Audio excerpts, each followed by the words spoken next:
அங்கண்மாஞாலத்து அரசரபிமான பங்கமாய் வந்து நின் பள்ளி கட்டீர்கீழே சங்கமிரு பார்ப்போல் வந்து தலை பெய்தோம் கிங்கினி வாய் செய்த தாமரை பூ போலே செங்கண் சிறு சிறிலே எம்மேல் வீழியாவோ திங்களும் ஆதித்யம் எழுந்தார் போல் அங்கன் இரண்டும் கொண்டு எங்கள் மேல் நோக்குது ஏர் எங்கள் மேல் சாபம் இழுந்தேலோரம் வாவா.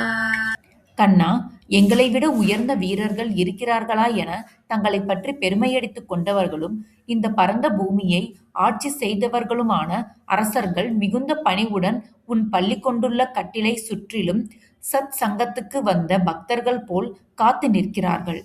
அவர்களைப் போல் நாங்களும் உன் அருகில் நிற்கிறோம். எங்கள் மீது கிண்கிணி என ஒலிக்கும் சிறு மணியின் வாய் போலவும் தாமரைப்பூ மெதுவாக மலர்வது போலவும் உன் சிவந்த தாமரை கண்களை சிறுக சிறுக திறந்து விழிக்க மாட்டாயா? சந்திரனும் சூரியனும் உதித்தது போல அந்த கண்களைக் கொண்டு எங்களை பார்ப்பாயானால் எங்கள் மீதுள்ள எல்லா பாவங்களும் சாபங்களும் தீர்ந்து விடுமே.